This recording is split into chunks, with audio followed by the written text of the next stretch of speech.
Yo, what's up, YouTube? This is Smooth Cat coming to you guys yet again with another interview. This time I'm interviewing Julian J Rock Williams. How you doing, J Rock? Hey, I'm doing good. How are you? I'm all good, man. Just trying to maintain. I hear that. Okay, now, hey, I heard you got a bit of news about a fight coming up. Yeah, December 20th, in Seattle, Washington. It's supposed to be Showtime Special Edition. Okay, okay. Do you know who the opponent is yet, or not yet? No, no, no. Got this kid from Puerto Rico, from Mexico. I'm sorry. Edgar Ortega. Okay. Have you ever seen him before, or not really? I got a little bit of tape on him. Okay, okay. He's a solid guy. He's a tough guy. He's been 10 rounds, third time. So, he's a little bit hard right now. He's not an easy guy at all. I'm happy to be prepared. Okay. Now, hey, I want to ask you about a fight that you had a couple of fights ago against Hugo Centeno. In that fight, it looked like you were starting to establish yourself and take over the fight. Then I think it was a clash of heads, wasn't it? Then Yeah, it was definitely a clash of heads, yeah. then it's like the fight ended there. Is that a fight that you want to like get over so you can showcase which one of you guys is actually better? I mean, I think it showed in the ring that who was better. I Yeah. beat him every second, every round. And the judges seen that, what I mean? When the fight was stopped, I was up 30-27, and I was winning the fourth round. So, I mean, is it a fight that I'll go back and revisit? Of course, you know what I mean? I think I think it'll be a pretty big deal, you know what I mean? Because you got some unfinished business. It'd be a good money fight, you know what I mean? But I guess it can happen in the future, you know? Okay. Now, another thing, kind of like with the 154-pound division, as you know, it's a very competitive division. It's a lot of solid guys around there, and you're one of the solid upcomers. Now, do you pay attention to the guys like right in front of you and the guys right behind you too, because of the possibility of that you can fight them at any time? You said, do I do what? Excuse I, me? I said, do you pay attention to the guys that are like right Oh, yeah, around for where you're sure. ranked at? Definitely. I pay attention to everybody. I got my Okay. eye on some of these 7 and 0 and 8 and 0 and 7 and 0 kids that's coming up because they fight more often than me. So by the time I'm only 17 and 0 and I have 17 fights. So you got a kid that's 10 and 0 but he's fighting 5 times a year. And I'm only fighting 3 or 4 times a year because I'm getting in 12 round fights. But eventually one of those kids, if you slip up, they'll be on your back. You know what I mean? So I gotta pay attention to everybody. And that's how I pay attention to the guys ahead of me because that's what I'm trying to get to. So Okay. I think you gotta be conscious of everybody. I agree. I definitely agree with that. Now also, do you if I'm Zach, I know you and Errol Spence, y'all had I think maybe 2 or 3 amateur fights against each other. No, we only have one. Oh, you had one. Yeah. Okay, and I heard he took the win. Is that a fight somewhere down the line you looking forward to having? Right now, Errol's a welterweight. You know what I Right. mean? Uh, and I'm a junior middleweight. Both signed without Heyman. I think we're going in 2 different directions. But Okay. if he ever comes to 54, I think that'll be an explosive fight. I agree. I agree. Two exciting fighters coming in the ring, coming for, and both of y'all got bad intentions. Yeah. Okay, okay, I'm gonna ask you this. Now, what fighter drove you to become a fighter yourself?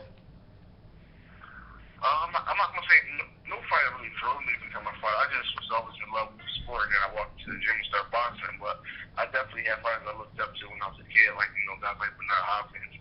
I'm a big Matthew Shah Muhammad fan. I like Aaron Pryor. I'm a big Terry Norris fan. So I had a lot of fighters to watch when I was growing up. Okay, okay. Now, like I said, coming from Philadelphia, hey, I already know you got a extensive amateur background and things of that sort. Now, Now, is Rosado at all on your radar? I mean, I'm not trying to get you to say anything negative, but I'm just asking, is Rosado on your radar? Nah, listen, Gabby moved up to 160 pounds. I'm 154 pounds. I don't think, me personally, I don't think this never going to happen. We just kind of like, you know, we kind of like missed each other a little bit. And I think he kind of like, you know, he's going in a different direction. I'm going in a different direction. You know, I think Gabby is an extremely good fighter. You know, and I think he has a great opportunity coming up. And I was responsible with Gabby maybe a couple weeks ago. And he told me that he can make 54, but he don't feel comfortable doing this. I can never fight him 54 again. Okay. So as of right now, that fight can't happen. Okay.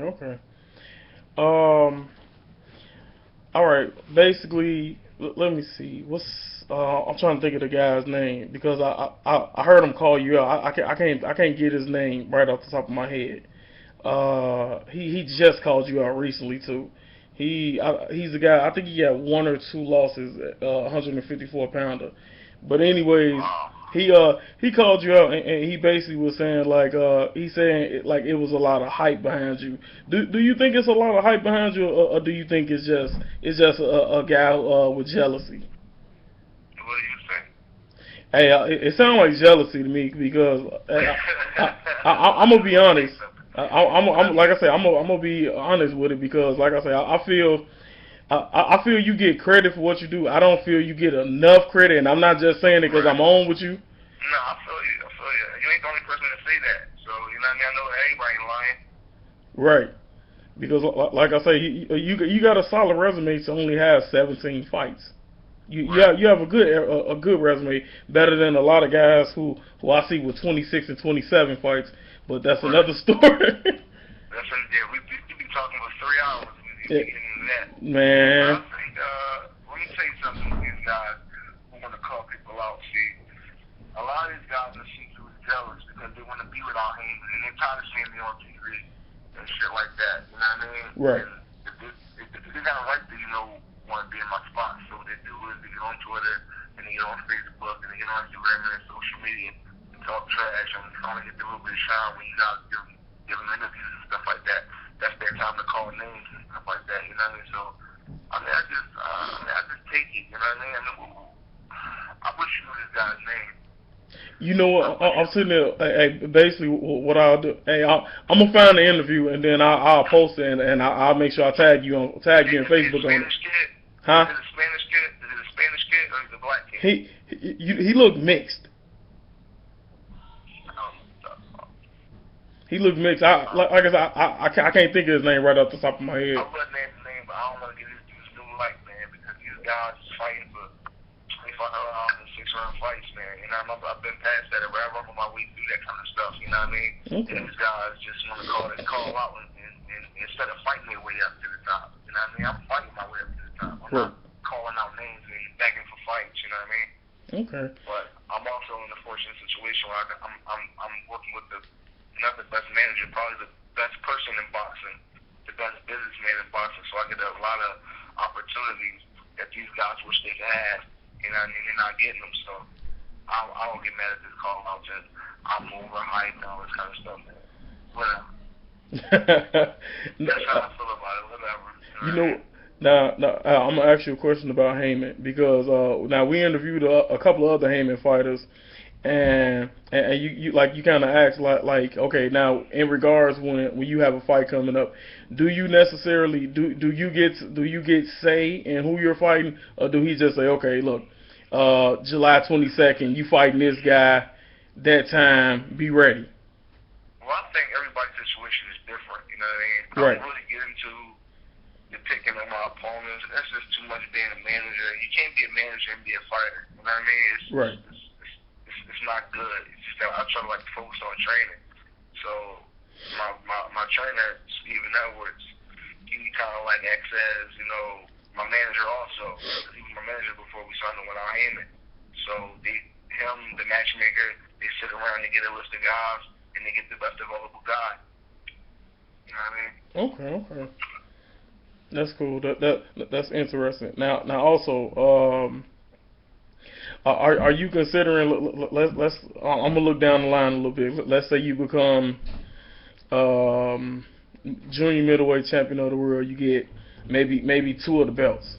Are you potentially considering moving up somewhere down the line, or you just for now you just comfortable at 154? If I could have it my way, I would win a title. I want to unify immediately, and then I want to maintain title defenses and break Terry Narcis's junior middleweight title defense record.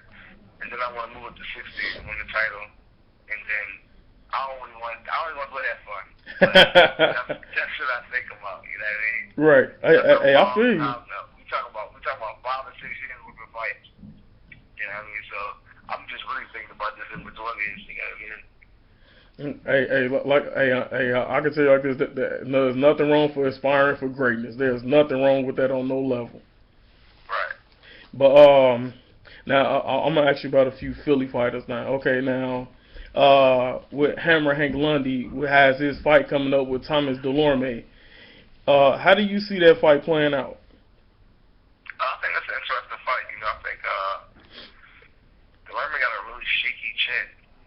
He got a shaky chin, but so do Hank Lundy. You know what I mean? Delorme is a really big 40-pounder. I forgot I think I was in Vegas, and I don't know that kid, but I know guys when I see these things. I'm a boxing fan. Right. And I remember walking up to him, like I'm walking past him, and one was the same height. That dude fights at 140 pounds. You know what I mean? So yeah, Hank is an extremely good fighter. He's a really good fighter. I think he's an underrated fighter. And I think he probably should have had a title shot. And this is not even a title shot. You know what I mean? So right, this the fight before the title shot.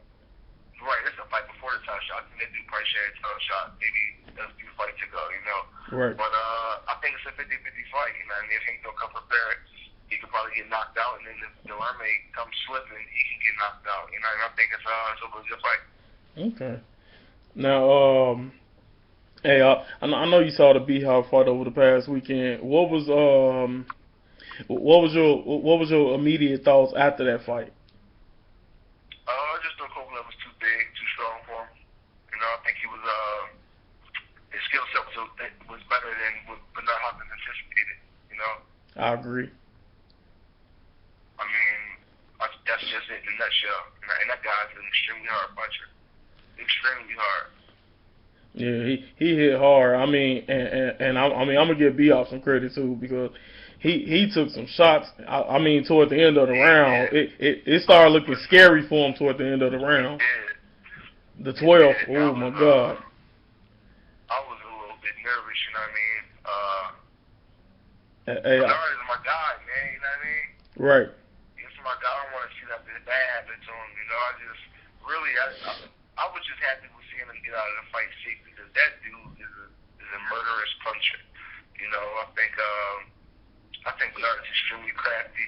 He probably has top 10 best, greatest chance ever. Yeah. You know what I mean? To take those kind of punches from that guy at that age. You know what I mean? 50 years old is 50 years old. Man. Let's call it alien shit. He's 50 years old. You know what I mean? So I think he's an extremely great fighter, man. Extremely great. I think if he had to beat Kovalev, he probably had to put him in like top 12 greatest fighters of all time. I agree. You know what? Now, me and my affiliates, we had a show. We was talking about that, and I mentioned that. I said I believe if Hopkins would have won, I mean, I think it was meant that you could have. I was going to try to find a place in my top 10. How could you not, though? Right. I mean, we're talking about a dude who had 20 title defenses, got the record there, which I think Triple G going to break. That's another story. But he got the title defense record. Mm-hmm. Then he goes up to 75, win the title, lose it, win it again, and then he's fighting the most dangerous dude maybe in the world at 50 years old. He'll be 50 in January. Yep.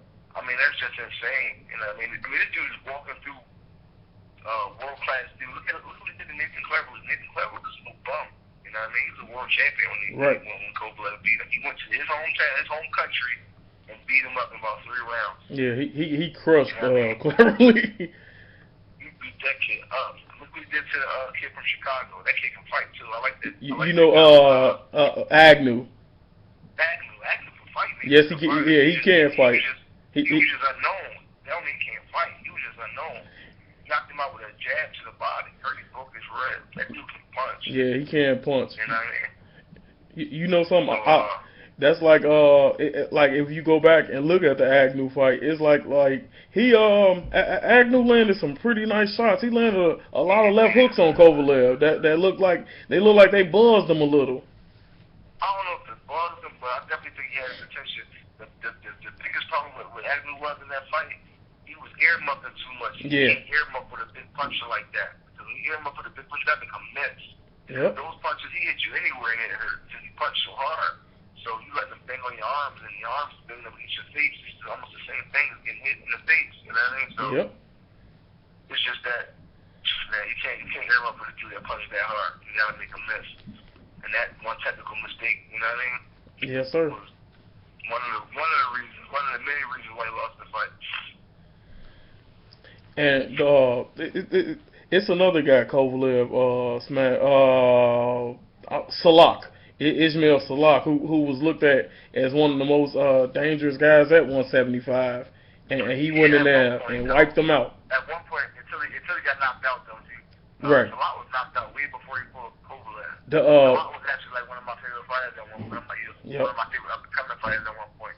He was about 14, 15 years fighting on ESPN. He could box his butt off, man. That dude could really box. And actually, he won the first round against Kovalev. If you remember that fight, he won the first round. Yep, he did, and then then Kovalev started touching that chin. He got hit. Yep. He got hit. The guy Gradovich or Grachev or something like that. Yeah, that's the guy on Friday Night Fights. It's the 30-pounder. Grachev is the light heavyweight. Okay. Yeah, their names are similar, but I know you're talking about. Yeah, Grachev knocked him out on ESPN. Yep. Another fight I want to ask you about. It's in your weight class, and it's for a title. Jermell Charlo versus Demetrius Andrade. How do you see that playing out? That's another interesting fight, man. Jeez, I'm more interested in that fight probably because it's in my weight class than any fight that's about to happen right now.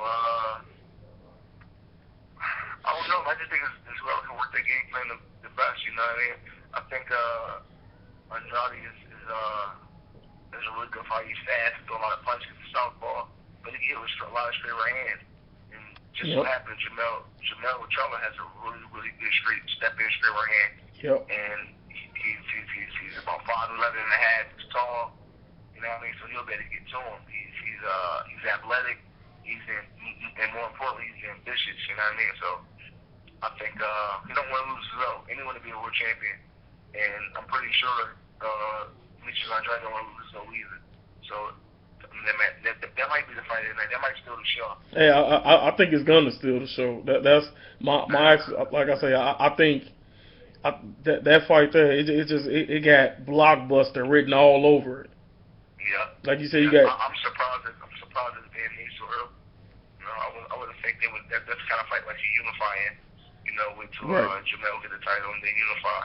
Yeah. But hey, man, sometimes you get early treats like this. But man, like I said, that fight there, that fight, it don't get me wrong. I love Devin Alexander and I like Amir Khan too. But that fight there, it just to me that fight seems like the main event. Yeah. Don't get it twisted. I heard this dude Leonard Bundle that Keith Thurman fighting is a really good fighter. Yeah, he is. I actually been studying him. I haven't seen him myself. I haven't seen him, but I heard he's really good. He what's the guy name? Lee Purdy, the guy who Amir Khan was having a little rough go over with a couple of years back. He got in there. Lee Purdy, Devin Alexander stopped Lee Purdy. No, not Alexander. I'm talking about Amir Khan.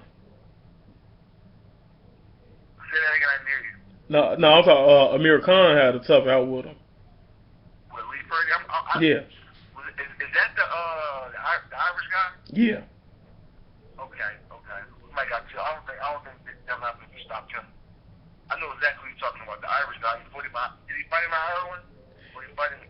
before he didn't fight him in America. I don't remember the fight. They had a tough time with him. You know, I forgot where they fought at, but hey, I just remember the fight. I think it ended on cuts with him and Amir Khan, and then Like that. Purdy ended up fighting Alexander, and Devin outboxed him.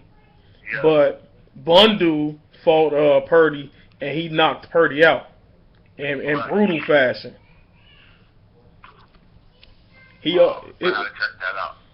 Yeah, but Bundu is solid, and you know, I was hearing a lot of people they was calling Keith like saying he was cherry picking and stuff like that, and then I actually went and I watched dude. No, I said people were saying that Keith was cherry picking, and you know the usual they How's it cherry picking a 31-0 guy? Just because you don't know that doesn't mean he can't fight. Exactly. Hey, and that's the thing. That's where I catch.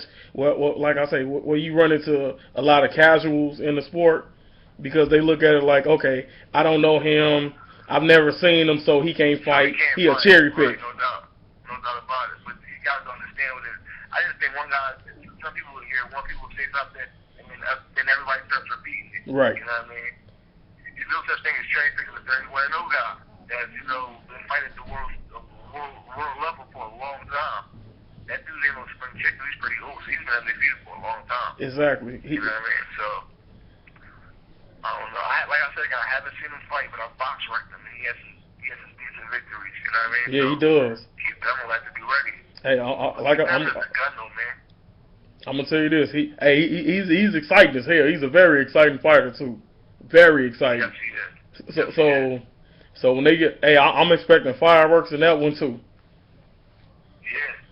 I mean, that's a stacked card, Yeah. man. So like I say, so far, I think you can kind of say that might be the card of the year so far because this year. Showtime outdoing himself with this one. Yeah, I agree. They really are. I mean, like you say, end the year with a bang. Yeah. And then, like you say, then a couple of weeks later, they got your fight coming on the 20th. So. Yeah. And then you got Stevenson the night before me, and then I'm coming on in the year. Well, I thought you was. I thought it was the Stevenson card. No, Stevenson. Say that again. I said, aren't you on the Stevenson card? No. The Stevenson card is the 19th. Okay. So you fight on the 20th. I'm fighting on the 20th. Okay. Yeah. All right. Well, I ain't gonna keep you too long. I'm gonna go and let you get back to whatever you was doing beforehand. Right. But like I say, hey, I want to wish you the best of luck in your upcoming fight, and I also want to let you know that Colossal Boxing Talk, that's the group I'm in. Colossal Boxing Talk, we support you, and we definitely in your corner, man. So, hey, nothing but success. I appreciate y'all, man. Then whatever do it, whatever y'all want to do, just give me a call. Got my number, give me a call. All right, most definitely. Hey, one more thing. Can you give Colossal Boxing Talk a shout out? Right now or on my social media? You can do it on Facebook. Okay, I got you. All right, man. I got you. I appreciate you, man. Have a good night, champ. All right, you too. Yep. Ladies and gentlemen, that's the end of the Julian J Rock Williams interview. Hopefully you guys hit the like button for me. Leave your comments in the comment section. I'll get back to you at my earliest convenience. Also, go over to our main page, hit the subscribe button, keep supporting us, showing us the love, and we're going to keep dropping interviews for you guys. Then, you can also support us on Twitter and Instagram at Colossal CBT. Then, last but not least, you can go over to Facebook and follow us, and like our page at Colossal Boxing Talk. And also, you can, like I said, just keep showing us the love. We're gonna keep bringing you guys solid interviews. The breakdown videos are coming again, and Smooth Cat out.